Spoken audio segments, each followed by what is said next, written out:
Uma produção Domínio Público Audiolivros de Arthur Conan Doyle, Sherlock Holmes, em O Nobre Solteiro. Narração Jaime Maciel. Antes de começar o vídeo, curta, compartilhe e caso ainda não seja inscrito no canal, clique no botão Inscreva-se. Aproveite o audiolivro. O casamento do Lord St. Simon e a maneira curiosa como terminou, há muito tempo deixaram de ser assunto de interesse nos círculos em que o infeliz noivo se movimenta. Novos escândalos o ofuscaram e seus detalhes mais picantes atraíram a atenção dos bisbilhoteiros e os fizeram esquecer esse drama de 4 anos atrás. Mas como tenho motivos para acreditar que os fatos verdadeiros nunca foram revelados ao público em geral, e como meu amigo Sherlock Holmes teve importante papel no esclarecimento do caso, acho que as memórias dele não ficariam completas sem um resumo desse episódio notável. Faltavam poucas semanas para o meu casamento, na época em que eu ainda dividia os aposentos com Holmes na Baker Street, quando ele chegou a casa uma tarde, após ter saído para passear a pé, e encontrou uma carta na mesa da entrada esperando por ele. Eu ficara em casa o dia todo, pois começara a chover de repente, com ventos fortes de outono, e a bala que tinha na perna como relíquia da campanha do Afeganistão latejava persistentemente. Sentado em uma poltrona e com as pernas apoiadas em uma cadeira, me cercara de jornais até que, saturado das notícias do dia, eu os jogara de lado e ficara parado olhando o enorme monograma em relevo, encimado por uma coroa, que estava na mesa, pensando em quem poderia ser o nobre que escrevia ao meu amigo. "Aqui está uma epístola, nobre", comentei quando ele entrou. A correspondência da manhã, se me lembro bem, consistia em contas da peixaria. A minha correspondência, pelo menos, tem a vantagem de ser variada", respondeu sorrindo. "E as cartas dos mais humildes geralmente são as mais interessantes. Isso parece um desses convites sociais muito pouco desejáveis, que exigem que um homem minta ou que se aborreça." Abriu o envelope e deu uma olhada no conteúdo. "Ora, talvez isso seja interessante." "Não é social, então?" "Não, é estritamente profissional." "E é de um cliente nobre?" "Um dos mais nobres da Inglaterra." "Meu caro amigo, dou-lhe os parabéns." "Asseguro-lhe, Watson, sem pretensões, que a posição social de meu cliente vale menos para mim do que o interesse do seu caso. Mas é possível que as duas coisas estejam presentes nessa nova investigação. Você tem lido os jornais atentamente nos últimos dias, não tem?" "É o que parece", disse com pesar, apontando a pilha de jornais no canto da sala. Não tinha mais nada para fazer. "Ainda bem, porque assim, talvez você possa me pôr em dia. Não leio nada a não ser os anúncios pessoais e as notícias sobre crimes. Os primeiros são sempre muito instrutivos, mas se você tem acompanhado as notícias recentes, deve ter lido sobre o Lord St. Simon e seu casamento." "Ah, sim, com muito interesse." "Ótimo. A carta que tenho aqui é do Lord St. Simon. Vou ler para você e, então, vai pegar esses jornais e me contar tudo o que sabe sobre o assunto. Eis aqui o que ele diz. Prezado Sr. Sherlock Holmes, Lord Backwater me assegura que posso confiar inteiramente em seu discernimento e em sua discrição. Decidi, portanto, fazer-lhe uma visita para consultá-lo sobre um fato doloroso que ocorreu com referência a meu casamento. O Sr. Lestrade da Scotland Yard já está atuando neste caso, mas garantiu-me que não tem nenhuma objeção à sua cooperação e acha mesmo que ela pode ser útil. Irei às 16 horas e, se por acaso o senhor tiver outra coisa marcada a essa hora, espero que a adie, porque esse assunto é da máxima importância. Atenciosamente, Robert St. Simon. Foi enviada de Grosvenor Mansions, escrita com pena de ave, e o nobre lord manchou o dedo mindinho direito com a tinta. Observou Holmes, dobrando a carta. Falou em 16 horas. Já são 15. Estará aqui dentro de 1 hora. Então, só tenho tempo, com seu auxílio, para me inteirar do assunto. Olhe os jornais e arrume os artigos por ordem de data, enquanto vejo exatamente quem é nosso cliente. Pegou um livro vermelho em uma prateleira, perto da lareira. Aqui está, disse, sentando-se e abrindo o volume no colo. Robert Walsingham de Vere St. Simon, segundo filho do Duque de Balmoral. Armas, azul celeste, 3 estrepes na parte superior do escudo sobre uma faixa sable. Nasceu em 1846. Está com 41 anos, maduro para se casar. Foi subsecretário das colônias em uma das últimas administrações. O Duque, seu pai, foi secretário do exterior. Herdaram sangue dos Plantagenet diretamente e dos Tudor pelo lado materno. Bem, não há nada muito esclarecido nisso tudo. Acho que tenho de apelar para você, Watson, para algo mais consistente. Não é difícil encontrar o que quero porque os fatos são bem recentes e o assunto me impressionou. Não mencionei a você porque sabia que estava investigando um caso e não gosta que outras questões interfiram. Está se referindo àquele probleminha do caminhão de mudanças de Grosvenor Square. Isso já foi resolvido, embora fosse evidente desde o início. Por favor, mostre-me o resultado de sua pesquisa nos jornais. Aqui está a primeira notícia que encontrei na coluna pessoal do Morning Post e datada, como vê, de algumas semanas atrás. Foi contratado o casamento que, se os boatos estiverem certos, será realizado muito em breve entre Lord Robert St. Simon, segundo filho do Duque de Balmoral, e a senhorita Hattie Doran, filha única de Aloysius Doran, de São Francisco, Califórnia. É só. Curto e sucinto, comentou Holmes, estendendo as pernas longas e finas para o fogo. Saiu um parágrafo ampliando isto em um dos jornais sociais na semana passada. Está aqui. Em breve haverá um pedido de proteção no mercado de casamentos, pois o princípio atual de livre comércio está prejudicando nosso produto nacional.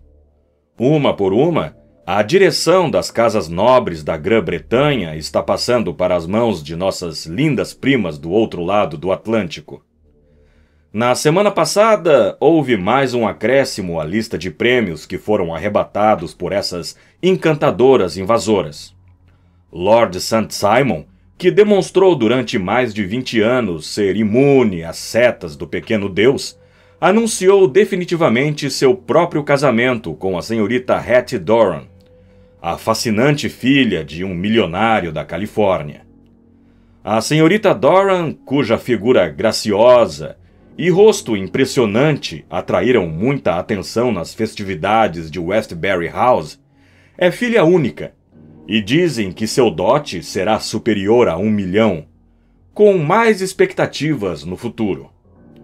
Como é sabido que o Duque de Balmoral foi obrigado a vender seus quadros nos últimos anos, e como Lord St. Simon não tem nenhuma propriedade, exceto a pequena quinta de Birchmoor, é óbvio que a herdeira californiana não é a única a ganhar com uma aliança que permitirá que ela faça a transição fácil e comum nos dias de hoje de uma dama republicana para um título da nobreza inglesa. Mais alguma coisa? Perguntou Holmes, bocejando. Sim, muita. Há outra notícia no Morning Post, dizendo que o casamento seria muito discreto, na igreja de St. George, Hanover Square, que só meia dúzia de amigos íntimos seriam convidados, e que o grupo iria para a casa mobiliada em Lancaster Gate, alugada pelo Sr. Aloysius Doran. 2 dias depois, isso é, quarta-feira passada, saíram algumas linhas dizendo que o casamento se realizara e a lua de mel seria na propriedade de Lord Backwater, perto de Petersfield. Essas foram as notícias publicadas antes do desaparecimento da noiva. Antes do quê? Perguntou Holmes, espantado. De a moça desaparecer. Quando foi que desapareceu? No almoço, após o casamento. É mesmo? Isso está ficando muito mais interessante do que parecia. Bastante dramático, na verdade. Eu fiquei impressionado porque era um pouco fora do comum. É frequente desaparecerem antes da cerimônia e às vezes durante a lua de mel, mas não me lembro de nenhum caso como este. Por favor, dê-me todos os detalhes. Devo avisá-lo que são muito incompletos. Talvez possamos completá-los. Foi tudo relatado em uma única notícia do Jornal da Manhã de ontem, que vou ler para você. O título é Ocorrência Singular em Casamento Elegante.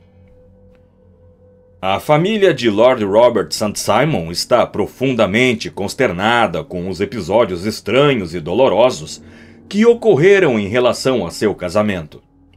A cerimônia, como noticiado nos jornais de ontem, foi realizada na manhã anterior, mas somente agora foi possível confirmar os estranhos rumores que correm com tanta persistência. Apesar das tentativas dos amigos de abafar o assunto, o público ficou tão interessado que de nada adianta fingir ignorar o que é agora o assunto discutido em toda parte. A cerimônia na igreja de St. George, em Hanover Square, foi muito simples, com a presença somente do pai da noiva, Sr. Aloysius Doran, a duquesa de Balmoral, Lord Backwater, Lord Eustace e Lady Clara St. Simon, o irmão mais moço e a irmã do noivo, e Lady Alicia Whittington. O casal e os convidados, após a cerimônia, dirigiram-se à casa do Sr. Aloysius Doran, em Lancaster Gate, onde seria servido o almoço. Parece que houve uma confusão causada por uma mulher, cujo nome não se sabe, que tentou forçar a entrada na casa, alegando que tinha uma ligação qualquer com o Lord St. Simon. O mordomo e o lacaio só conseguiram expulsá-la depois de uma cena prolongada e desagradável. A noiva, que felizmente entrara na casa antes dessa inoportuna interrupção, sentara-se à mesa com os convidados e, de repente, queixou-se de um mal-estar repentino, deixando a mesa e retirando-se para o seu quarto. Como sua ausência se prolongou e começou a provocar comentários, seu pai foi ver o que estava acontecendo. Soube pela criada que ela passara rapidamente no quarto, pegara um casaco e um chapéu e saíra às pressas. Um dos lacaios afirmou que viu uma senhora sair de casa de casaco e chapéu, mas não acreditou que fosse sua patroa, pois pensava que ela estava com os convidados. Quando verificou que a filha desaparecera, o Sr. Aloysius Doran comunicou-se imediatamente com a polícia, e estão sendo realizadas investigações vigorosas, que provavelmente resultarão em um esclarecimento rápido desse mistério. Até a noite passada, entretanto, nada se sabia sobre o paradeiro da moça desaparecida. Fala-se na possibilidade de um crime, e há boatos de que a polícia prendeu a mulher que causara o tumulto, acreditando que, por ciúme ou qualquer outra razão, ela pode estar ligada ao estranho desaparecimento da noiva. Só isso? Só mais um pequeno item em outro jornal matutino, mas que é bastante sugestivo. E qual é? Que a senhorita Flora Miller, a mulher que causou a confusão, foi novamente presa. Consta que foi dançarina no Alegro e que conhecia o noivo havia alguns anos. Não há mais nenhum detalhe e o caso está agora em suas mãos. E parece ser extremamente interessante. Não o teria perdido por coisa alguma nesse mundo. Mas a campainha está tocando, Watson. E como já passam alguns minutos das 16 horas, deve ser o nosso nobre cliente. Nem pense em ir embora, Watson, pois prefiro 1000 vezes ter uma testemunha, nem que seja só para verificar minha própria memória. Lord Robert Simon, anunciou o criado, abrindo a porta. Entrou um cavalheiro de rosto agradável e cuidado, pálido e com um nariz imponente, algo de petulante na curva da boca e o olhar firme de um homem acostumado a mandar e ser obedecido. Tinha um jeito enérgico, mas a aparência geral dava a impressão de mais idade, porque os ombros eram um pouco inclinados para frente e os joelhos dobravam ligeiramente ao andar. O cabelo também, quando tirou o chapéu de abas viradas, era grisalho em torno do rosto e ralo no alto da cabeça. Estava vestido com tanto esmero que chegava quase ao exagero. Colarinho alto, sobrecasaca preta, colete branco, luvas amarelas, sapatos de verniz e polainas claras. Avançou lentamente pela sala, virando a cabeça de um lado para o outro e balançando na mão direita o cordão que prendia o pincenê de ouro. Boa tarde, Lord St. Simon, disse Holmes, levantando-se e curvando-se num cumprimento. Por favor, sente-se naquela poltrona. Este é meu amigo e colega Dr. Watson. Fique mais perto da lareira e vamos conversar. É um assunto muito doloroso para mim, como pode facilmente imaginar, Sr. Holmes. Estou profundamente magoado. Soube que o senhor já lidou com vários assuntos delicados da mesma natureza, embora duvide que tenham sido da mesma classe social. Não, foram de classe mais alta. Como? Meu último cliente da mesma natureza foi um rei. Oh, eu não sabia. Que rei? O rei da Escandinávia. O quê? Ele perdeu a esposa? O senhor deve compreender, disse Holmes com suavidade, que trato os assuntos de meus outros clientes com a mesma discrição que prometo ao senhor no seu caso. Claro, está certo, está certo. Por favor, perdoe-me. Quanto ao meu caso, estou pronto a lhe dar todas as informações que possam ajudá-lo a tirar uma conclusão. Obrigado. Eu já estou a par do que saiu nos jornais e nada mais. Presumo que a imprensa está correta. Este artigo, por exemplo, sobre o desaparecimento da noiva. Lord St. Simon deu uma olhada no artigo. Sim, está correto até onde vai. Mas preciso de muito mais antes de poder formar uma opinião. Acho que poderei chegar aos fatos mais rapidamente se lhe fizer perguntas. Por favor, prossiga. Quando conheceu a senhorita Hattie Doran? 1 ano atrás, em São Francisco. Estava viajando pelos Estados Unidos? Sim.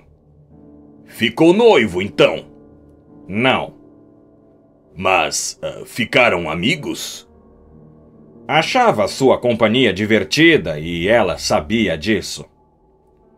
O pai dela é muito rico? Dizem que é o homem mais rico da costa do Pacífico. Como foi que ele ganhou dinheiro? Em mineração. Há poucos anos não tinha nada, então encontrou ouro, fez investimentos e enriqueceu rapidamente. Bem, qual a sua impressão pessoal sobre o caráter da jovem, de sua esposa? O nobre balançou o pince-nez nervosamente e ficou olhando a lareira. Sabe, Sr. Holmes, minha esposa tinha 20 anos quando o pai ficou rico. Até então vivia no acampamento da mina, vagava pelos bosques e montanhas, e sua educação veio mais da natureza do que de uma sala de aulas. Ela é uma menina traquinas, com uma personalidade forte, livre e selvagem, liberta de qualquer espécie de tradição. É impetuosa, vulcânica, eu deveria dizer. Toma uma decisão rapidamente e age sem medo. Por outro lado, eu não teria dado a ela o nome que tenho a honra de ostentar. Tossiu discretamente. Se não achasse que, no fundo, era uma mulher nobre. Acredito que seja capaz de se sacrificar de forma heróica e que qualquer coisa desonesta lhe seria profundamente repugnante. Tem uma fotografia dela? Trouxe esta. Abriu um medalhão e mostrou-nos o rosto de uma mulher muito linda. Não era uma fotografia, e sim uma miniatura em marfim. E o artista conseguira reproduzir o efeito do cabelo negro lustroso, os grandes olhos escuros e os lábios encantadores. Holmes contemplou-a por muito tempo com ar grave. Depois, fechou o medalhão e devolveu-o a Lord St. Simon. A moça veio a Londres, então, e se encontraram novamente? Sim. O pai a trouxe para participar da última temporada social. Encontrei-a várias vezes. Fiquei noivo dela e agora nos casamos. Ela trouxe, pelo que soube, um dote considerável. Um bom dote. Nada além do que é comum em minha família. E esse dote, é claro, fica com o senhor, já que o casamento é um fait accompli. Realmente, ainda não indaguei sobre este assunto. Muito natural. O senhor viu a senhorita Doran na véspera do casamento? Sim. Ela estava bem? Alegre? Muito bem. Falou bastante sobre o que deveríamos fazer no futuro. Curioso. Isso é muito interessante. E na manhã do dia do casamento? Estava muito animada. Isso é, pelo menos até depois da cerimônia. E notou alguma mudança, então? Bem, para dizer a verdade, notei então os primeiros sinais de que estava ficando um pouco mal-humorada. Mas foi um incidente muito banal e não pode ter nada a ver com o caso. Gostaria que me contasse mesmo assim. Oh, é muito infantil. Ela deixou cair o buquê de noiva quando saíamos da igreja. Estávamos passando por um banco e o buquê caiu nele. Demorou um instante, mas o cavalheiro que estava sentado no banco devolveu-lhe o buquê, que parecia intacto. Mas quando eu falei com ela sobre isso, respondeu-me com rispidez. E na carruagem a caminho de casa, parecia estar absurdamente agitada por causa desse incidente insignificante. Ah, sim. Disse que havia um cavalheiro sentado no banco. Então havia outras pessoas presentes além dos convidados? Ah, sim. É impossível evitar isso quando a igreja está aberta. Esse cavalheiro não era um dos amigos de sua esposa? Não, não. Chamei-o de cavalheiro por cortesia, mas era uma pessoa de aspecto muito comum.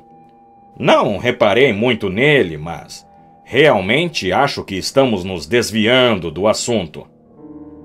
Então, Lady St. Simon voltou do casamento menos alegre do que antes. O que ela fez quando entrou novamente na casa do pai? Eu a vi conversando com a criada. E quem é a sua criada? Seu nome é Alice. É americana e veio da Califórnia com ela. Uma criada pessoal? Sim, e me parecia que tomava muitas liberdades. Mas é claro que na América essas coisas são muito diferentes. Quanto tempo ela ficou falando com essa Alice? Ah, há alguns minutos. Não prestei atenção, estava pensando em outras coisas. Não ouviu o que estavam falando? Lady St. Simon disse qualquer coisa sobre apossar-se das terras. Estava acostumada a usar linguagem de mineração. Não tenho a menor ideia do que queria dizer. A gíria americana às vezes é muito expressiva. E o que fez sua esposa quando acabou de falar com a criada? Entrou na sala de almoço. Junto com o senhor? Não, sozinha. Era muito independente nessas pequenas coisas. Uns 10 minutos depois de nos sentarmos, levantou-se de repente, murmurou umas desculpas e saiu da sala. E não voltou. Mas essa criada, Alice, pelo que entendi, declarou que ela foi ao quarto, cobriu o vestido de noiva com um casaco longo, pôs um chapéu e saiu de casa. Exatamente. E foi vista depois andando no Hyde Park em companhia de Flora Miller, uma mulher que está agora presa e que já havia provocado uma confusão na casa do Sr. Doran naquela manhã. Ah, sim! Gostaria de mais detalhes sobre essa moça e suas relações com ela. Lord St. Simon encolheu os ombros e ergueu as sobrancelhas. Somos amigos há alguns anos. Devo dizer, amigos íntimos. Ela costumava dançar no Allegro. Fui bastante generoso com ela e não tem nenhum motivo de queixa. Mas o senhor sabe como são as mulheres, Sr. Holmes. Flora era uma pessoa encantadora, mas tinha um gênio violento e era muito dedicada a mim. Escreveu cartas horrorosas quando soube que eu ia me casar, e, para dizer a verdade, o motivo que me fez querer um casamento tão discreto foi o temor de que houvesse um escândalo na igreja. Ela foi até a porta do Sr. Doran logo que chegamos da igreja e tentou forçar a entrada, dizendo coisas horríveis de minha esposa e chegando até a ameaçá-la. Mas eu previra a possibilidade de ocorrer algo desse tipo e dera instruções aos empregados, que logo conseguiram mandá-la embora. Ficou quieta quando viu que não adiantava fazer escândalo. Sua esposa ouviu isso? Não, graças a Deus. E foi vista andando com essa mulher depois disso? Sim. É isso que o Sr. Lestrade da Scotland Yard considera muito grave. Acha que Flora atraiu minha esposa e armou alguma cilada horrível para ela. Bem, é possível. O senhor concorda, então? Não, disse que era provável. E o senhor não concorda? Acho que Flora não machucaria uma mosca. O ciúme é capaz de transformar as pessoas. E qual é sua teoria a respeito do que aconteceu? Bem, na verdade, vim aqui em busca de uma teoria e não para apresentar uma. Dei-lhe todos os fatos, mas, já que pergunta, posso dizer que me ocorreu a possibilidade de que toda essa excitação e a consciência de que dera um gigantesco passo social provocaram algum distúrbio nervoso em minha esposa. Em resumo, quer dizer que ela ficou subitamente transtornada? Bem, quando penso que ela deu as costas, não vou dizer a mim, mas a tanta coisa que muitas pessoas desejaram em vão, não consigo encontrar nenhuma outra explicação.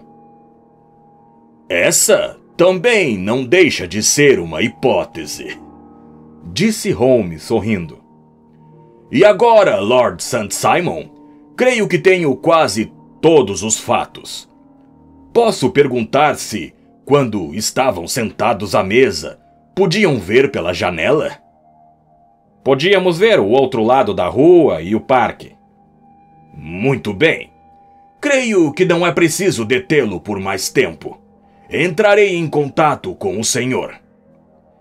Espero que tenha a sorte de resolver esse caso, disse nosso cliente, erguendo-se. Já o resolvi. Hein? O que disse? Disse que já o resolvi. Então, onde está minha esposa? Esse é um detalhe que lhe darei muito em breve. Lord St. Simon sacudiu a cabeça. Receio que sejam necessárias cabeças mais sábias do que a sua e a minha, observou, e curvando-se num cumprimento majestoso e antiquado, retirou-se. É muita bondade de Lord St. Simon dar-me a honra de colocar minha cabeça no mesmo nível da sua, disse Sherlock Holmes, rindo. Acho que vou tomar um uísque com soda e fumar um charuto depois de todas essas perguntas.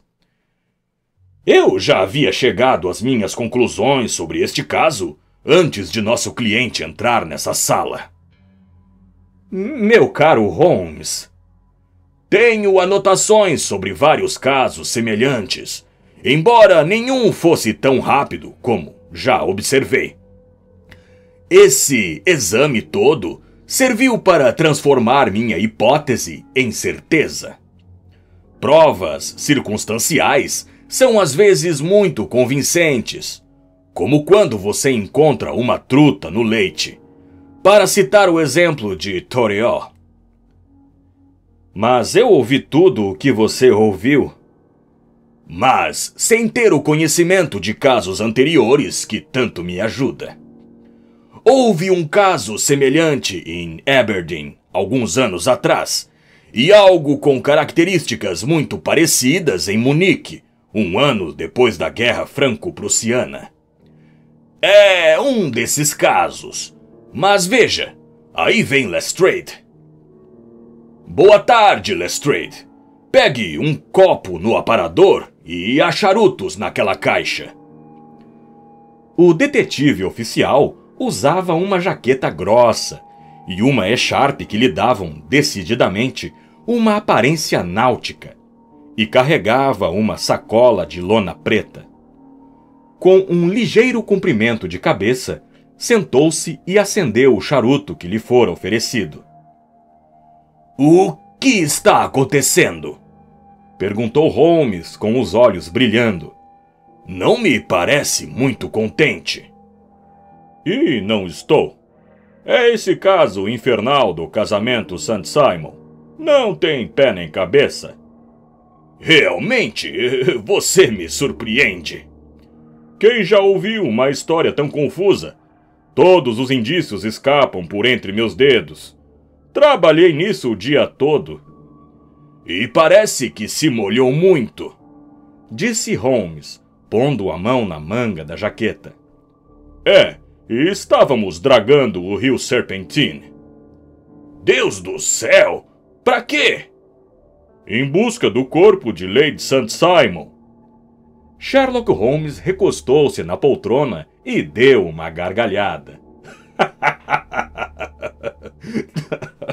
Dragaram também a bacia do chafariz de Trafalgar Square?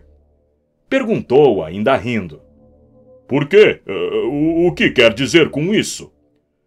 Por que você tem tanta probabilidade de encontrar a moça lá quanto no rio? Lestrade deu um olhar zangado para meu companheiro. Suponho que você sabe de tudo, resmungou. Bem, acabei de ouvir a história, mas já cheguei a uma conclusão. Ah, é mesmo? Então, pensa que o rio não tem nada a ver com um assunto? Acho muito pouco provável. Então talvez possa ter a bondade de explicar como é que encontramos isso no rio. Abriu a sacola enquanto falava e jogou no chão um vestido de noiva de seda, um par de sapatos de cetim branco, uma tiara e um véu de noiva, tudo desbotado e encharcado. Veja só, disse, pondo uma aliança nova em cima da pilha. Aí está uma noz para o senhor quebrar, Sr. Holmes. Ah, realmente? Disse meu amigo, soprando anéis de fumaça no ar. Tirou tudo isso do rio? Não. Estava tudo flutuando perto da margem e foi encontrado por um guarda do parque. Foram identificadas como sendo roupas dela, e me parece que, se as roupas estavam lá, o corpo estaria por perto. Seguindo seu raciocínio brilhante, o corpo de qualquer um deve ser achado perto de seu guarda-roupa. E, por favor, diga-me onde pretende chegar com isso. Há algum indício que ligue Flora Miller ao desaparecimento da moça? Receio que isso seja um pouco difícil. É mesmo?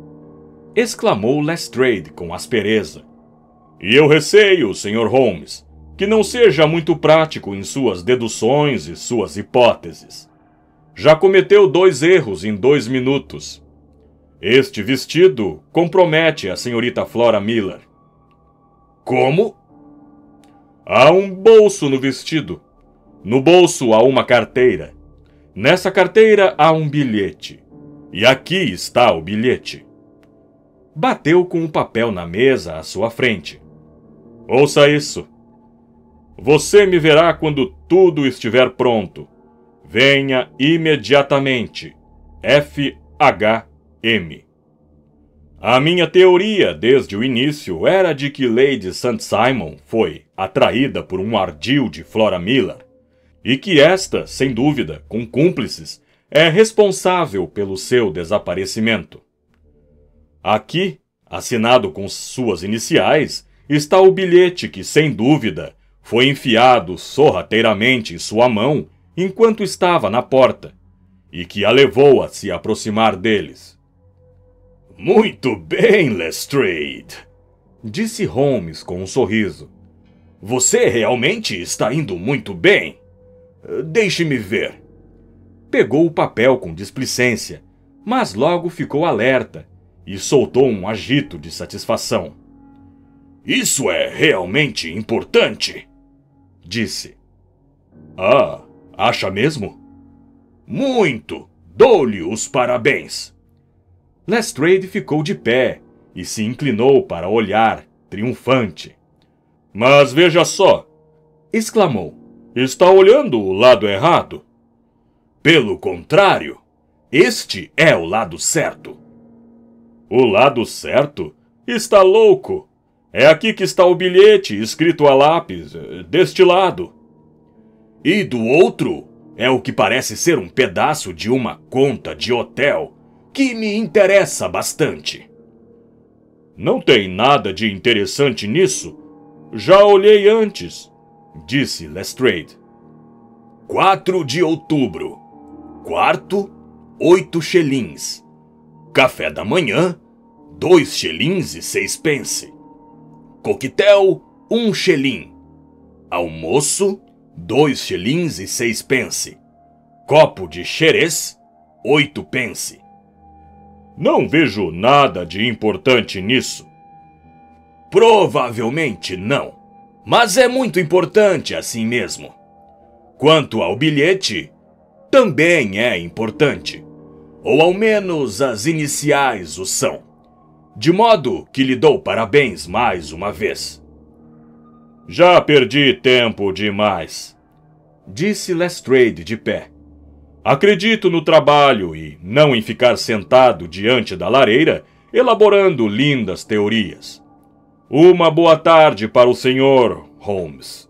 E vamos ver qual de nós dois resolve este problema primeiro. Pegou as roupas, meteu-as na sacola e foi em direção à porta. Apenas uma sugestão, Lestrade, disse Holmes, arrastando as palavras, antes que seu rival sumisse. Vou contar-lhe a verdadeira solução. Lady St. Simon é um mito. Não existe e nunca existiu essa pessoa. Lestrade olhou para o meu amigo com compaixão. Depois, virou-se para mim, bateu na testa 3 vezes, sacudiu solenemente a cabeça e saiu depressa. Mal havia fechado a porta atrás de si, quando Holmes levantou-se e vestiu o sobretudo. Ele tem certa razão em falar de trabalho, comentou. Então, Watson, acho que vou deixar você aqui com seus jornais por algum tempo. Passava das 17 horas quando Sherlock Holmes saiu, mas não tive ocasião de me sentir só, porque 1 hora depois chegou um homem com uma caixa enorme e chata. Abriu-a com o auxílio de um rapazola que viera junto, e, para meu espanto, uma ceia requintada começou a ser arrumada na modesta mesa de mogno de nosso aposento. Um par de galinhas da Angola, um fazão, uma torta de patê de foie gras, com algumas garrafas vetustas e poeirentas. Após arrumar essas iguarias, os 2 visitantes sumiram, como os gênios das 1001 noites, sem qualquer explicação, a não ser que estava tudo pago e tinha sido encomendado para entrega neste endereço. Pouco antes das 21 horas, Sherlock Holmes entrou, animado. As feições estavam sérias, mas os olhos brilhavam, o que me fez pensar que não tinha ficado desapontado em suas conclusões. Trouxeram a ceia, disse, esfregando as mãos. Parece que está esperando visitas. Puseram a mesa para 5 pessoas. Sim, sim. Acho que vamos ter companhia, disse. Estou surpreso que Lord St. Simon não tenha chegado ainda. Ah, acho que estou ouvindo seus passos na escada. Era realmente nosso visitante da manhã, que entrou apressadamente, balançando o cordão do pincenez com mais vigor que nunca e com um ar muito perturbado nas feições aristocráticas. Meu mensageiro o encontrou, então? Perguntou Holmes. Sim, e devo confessar que o conteúdo me espantou muito. Está seguro do que disse? Absolutamente. Lord St. Simon afundou em uma poltrona e passou a mão pela testa. O que dirá o Duque? Murmurou. quando souber que um membro da família sofreu tal humilhação. Foi mero acidente. Não concordo que tenha havido alguma humilhação. Ah, o senhor encara essas coisas de outro ponto de vista. Não consigo ver como alguém possa ser culpado. Não imagino como a moça poderia ter agido de outro modo, embora seja lamentável que tenha usado um método tão brusco. Mas, como não tem mãe, não havia ninguém para aconselhá-la nessa crise. Foi uma ofensa, senhor. Uma ofensa pública, disse Lord St. Simon, batendo com os dedos na mesa. Deve ser tolerante com essa pobre moça, colocada em situação tão difícil. Não serei tolerante. Estou realmente muito zangado e fui usado de maneira vergonhosa. Acho que ouvi a campainha, disse Holmes. Ouço passos na escada. Se não posso convencê-lo a ser indulgente nesse assunto, Lord St. Simon, trouxe aqui um defensor que talvez seja mais bem-sucedido. Abriu a porta e fez entrar uma dama e um cavalheiro. Lord St. Simon, disse, permita-me apresentar-lhe o senhor e a senhora Frances Hay Moulton. A senhora, eu acho, o senhor já conhece. Ao ver os recém-chegados, nosso cliente ficara de pé, muito empertigado, com os olhos baixos e uma das mãos enfiada no peito da sobrecasaca. A própria imagem da dignidade ofendida. A mulher deu um passo em sua direção e estendeu a mão, mas ele continuou de olhos baixos. Talvez fosse melhor para ele, porque era difícil resistir ao rosto suplicante dela. Você está zangado, Robert, ela disse. Bem, acho que tem toda a razão. Tenha a bondade de não pedir desculpas a mim, disse Lord St. Simon com amargura. Ah, sim. Sei que o tratei muito mal e devia ter falado com você antes de partir. Mas estava muito perturbada e vi que Frank não sabia o que estava fazendo ou dizendo. Foi um milagre que não caísse no chão desmaiada lá mesmo, diante do altar. Talvez, senhora Moulton, preferisse que meu amigo e eu saíssemos da sala enquanto explica tudo. Se é que posso dar minha opinião, disse o cavalheiro desconhecido. Já houve segredos demais nesse negócio. Por mim, gostaria que toda a Europa e a América ouvissem tudo. Era um homem pequeno, musculoso, queimado de sol, com feições severas e um jeito atento. Então contarei nossa história agora mesmo, disse a mulher. Este aqui é Frank, e nós nos conhecemos em 1884, na mina de Macquarie, perto das Montanhas Rochosas, onde o pai estava trabalhando nas terras de mineração que arrendara. Frank e eu ficamos noivos, mas um dia meu pai encontrou um veio muito bom e ficou rico, enquanto o pobre Frank tinha uma concessão que não deu em nada. Quanto mais rico meu pai ficava, mais pobre ficava Frank. Finalmente, meu pai não quis mais ouvir falar de nosso noivado e me levou para São Francisco. Mas Frank não desistiu e me seguiu até lá. E nós nos víamos sem meu pai saber de nada. Ficaria muito zangado se soubesse. Então nos escondíamos dele. Frank disse que iria embora fazer sua fortuna e não voltaria para me buscar enquanto não tivesse tanto dinheiro quanto meu pai. Eu prometi que esperaria por ele para sempre e que não me casaria com ninguém enquanto ele vivesse. Então, por que não nos casamos agora mesmo? Ele disse. E aí me sentirei seguro em relação a você e não direi que sou seu marido enquanto não voltar para buscá-la. Bem, conversamos sobre isso, e ele tinha arranjado tudo tão direitinho com o sacerdote, pronto à espera, que nos casamos ali mesmo. E então Frank foi embora em busca da fortuna, e eu voltei para ficar com o meu pai. A notícia seguinte que tive era de que Frank estava em Montana, e depois foi trabalhar em Minas, no Arizona, e depois disso tive notícias do Novo México. Depois veio um artigo longo no jornal sobre um acampamento de minérios que havia sido atacado pelos índios Apaches, e o nome de Frank estava na lista dos que tinham morrido. Desmaiei quando li isso e fiquei muito doente durante meses. Meu pai pensou que eu tinha alguma doença rara e me levou a todos os médicos de São Francisco. Durante mais de 1 ano não tive nenhuma notícia e nunca duvidei que Frank estivesse realmente morto. Então, Lord St. Simon foi a São Francisco.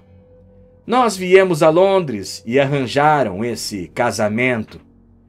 E meu pai ficou muito contente, mas eu sentia o tempo todo que nenhum homem desse mundo poderia tomar o lugar do meu pobre Frank no meu coração. Mesmo assim, se me casasse com Lord St. Simon, claro que teria cumprido meu dever para com ele. Não se pode mandar no amor, mas nos atos, sim. Fui até o altar com ele, decidida a ser a melhor esposa possível. Mas podem imaginar o que senti quando entrei na igreja e vi Frank olhando para mim de um dos bancos. Primeiro pensei que fosse um fantasma, mas quando olhei de novo, ele ainda estava lá, com uma espécie de interrogação nos olhos, como se estivesse me perguntando se eu estava contente ou triste de vê-lo. Foi um milagre eu não ter desmaiado. Só sei que tudo estava girando e as palavras do sacerdote eram como um zumbido de abelhas em meus ouvidos. Não sabia o que fazer.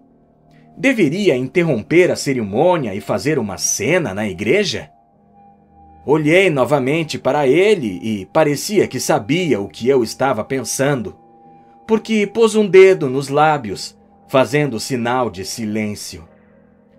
Depois vi que rabiscava em um pedaço de papel e sabia que estava escrevendo para mim. Quando passei pelo banco dele ao sair da igreja, deixei cair meu buquê e ele enfiou o bilhete em minha mão quando devolveu as flores. Era uma linha só, pedindo que me encontrasse com ele quando me desse o sinal. Claro que nunca duvidei nem por um instante de que meu primeiro dever era para com ele, e decidi fazer exatamente o que ele mandasse.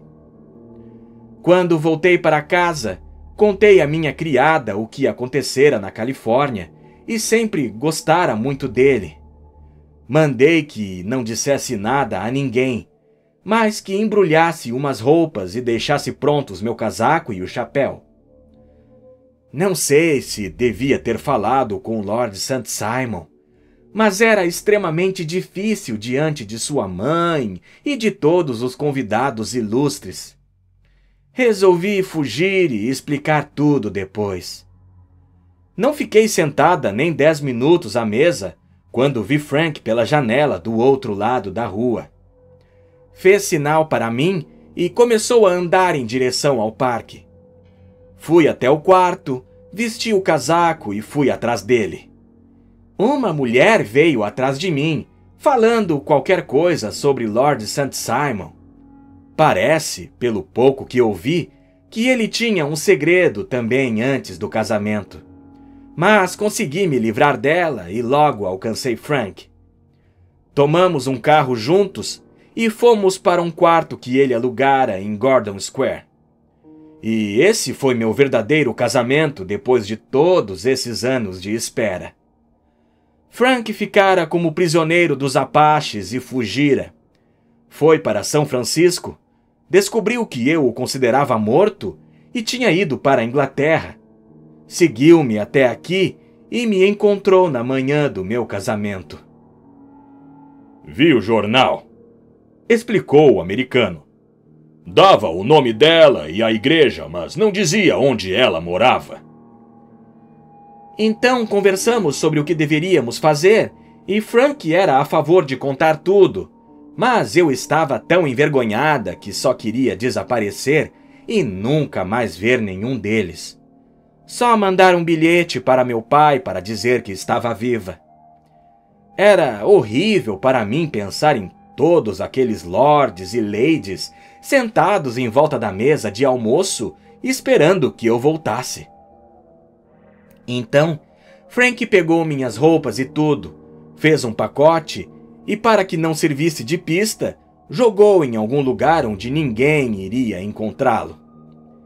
Era provável que estivéssemos a caminho de Paris amanhã, mas esse cavalheiro, o Sr. Holmes, veio nos procurar esta tarde, embora não consiga imaginar como ele nos encontrou, e mostrou claramente e com muita bondade que eu estava errada, e Frank tinha razão, e que devíamos contar toda a verdade. Ofereceu-nos a oportunidade de falar com Lord St. Simon sozinho, e então viemos a seus aposentos imediatamente. Agora, Robert, você ouviu a história toda, e sinto muito se o magoei, mas espero que você não fique muito sentido comigo. Lord St. Simon não relaxara sua postura rígida, mas ouvira toda essa longa narrativa com a testa franzida e os lábios comprimidos.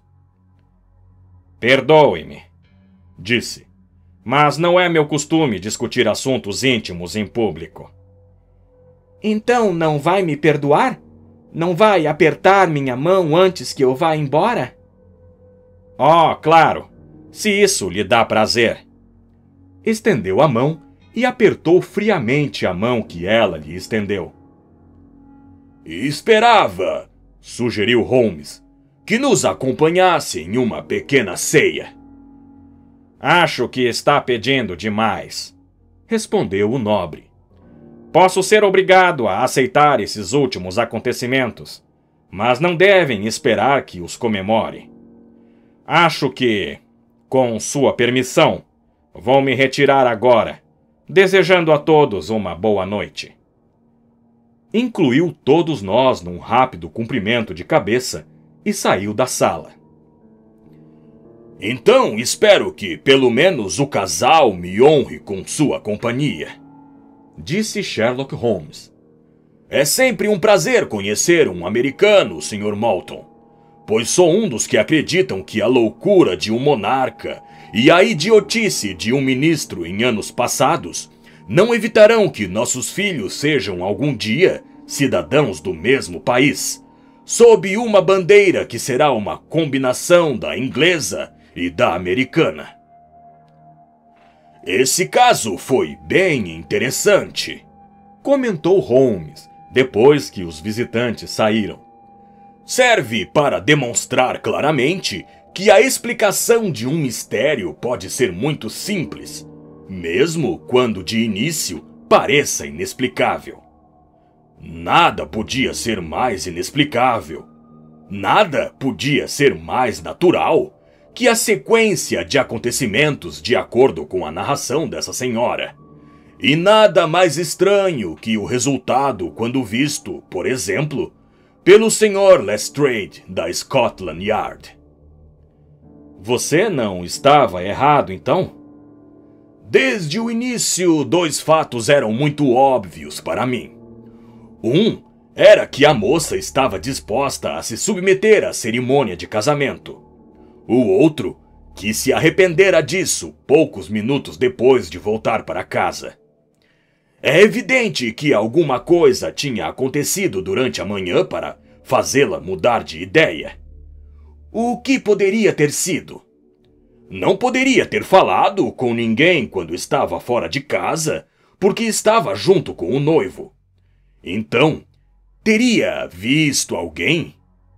Se tivesse, teria sido alguém da América, pois tinha passado tão pouco tempo aqui neste país que ninguém poderia ter adquirido uma importância tão grande que bastasse vê-lo para mudar por completo seus planos.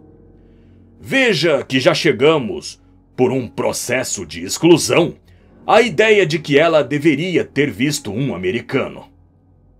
Então, quem poderia ser esse americano? E por que teria tanta influência sobre ela? Poderia ser um amante, poderia ser um marido.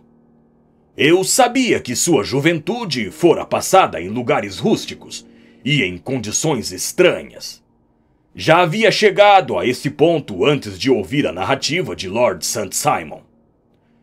Quando nos contou a respeito do homem no banco da igreja, da mudança no estado de espírito da noiva, da maneira tão óbvia de conseguir passar um bilhete, deixando cair o buquê, da conversa com a criada particular e a alusão muito significativa a se apossar de terras, que em linguagem dos mineiros quer dizer tomar posse daquilo a que outra pessoa tem direito. A situação ficou absolutamente clara. Ela fugira com um homem, e esse homem era um amante ou um marido anterior, e as probabilidades eram a favor dessa última hipótese. E como foi que os encontrou? Talvez tivesse sido difícil, mas nosso amigo Lestrade tinha essa informação nas mãos e não lhe deu valor. As iniciais eram, claro, de grande importância. Porém, mais valioso ainda era saber que nessa semana ele pagara a conta em um dos hotéis mais exclusivos de Londres. Como sabia que era exclusivo? Pelos preços exclusivos. 8 shillings por um quarto e 8 pence por um copo de xerez mostravam que se tratava de um dos hotéis mais caros. Não há muitos em Londres que cobram esses preços. No segundo que visitei na Avenida Northumberland, vi pelo registro que Francis H. Moulton, um cavalheiro americano, saíra no dia anterior, e verificando os itens de sua conta, encontrei exatamente os mesmos que vira na duplicata da conta. A correspondência era para ser enviada a 226 Gordon Square, de modo que fui até lá e tive a sorte de encontrar o casal amoroso em casa. Arrisquei-me a dar-lhe alguns conselhos paternais e mostrar que seria melhor, sob todos os aspectos, que esclarecessem sua posição para com o público em geral e para o Lord St. Simon em particular.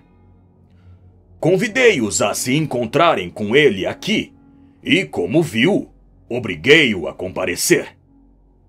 Mas sem resultado nenhum, comentei. A atitude dele não foi nada elegante. Ah, Watson, disse Holmes sorrindo.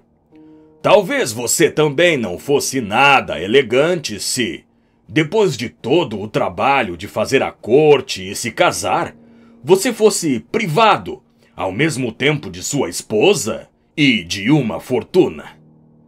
Acho que devemos julgar Lord St. Simon com muita compaixão e agradecer aos céus pelo fato de não termos probabilidade de algum dia nos encontrarmos nessa mesma situação. Puxe sua cadeira para perto e dê-me seu violino, pois nosso único problema agora é como passar essas noites sombrias de outono. Fim.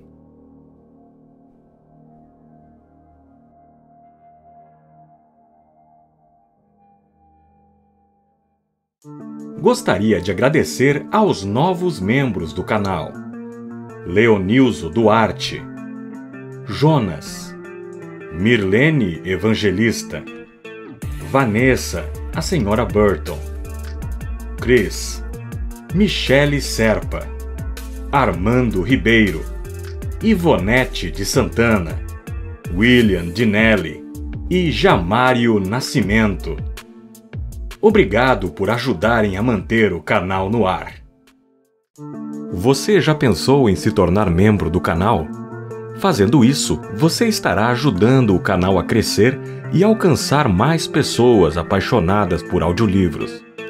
Outra forma de contribuir é clicando no botão Valeu, abaixo deste vídeo.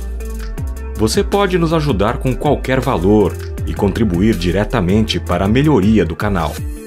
Cada doação é extremamente valiosa e nos ajuda a investir em equipamentos melhores, produzir mais conteúdo e continuar trazendo audiolivros de qualidade para você. Não deixe de visitar nosso website dominiopublicoaudiolivros.com.br para ficar por dentro das novidades do canal. Siga-nos também no Instagram e Facebook para conteúdo exclusivo. Obrigado pela sua audiência. Nos vemos no próximo vídeo, aqui no canal Domínio Público Audiolivros.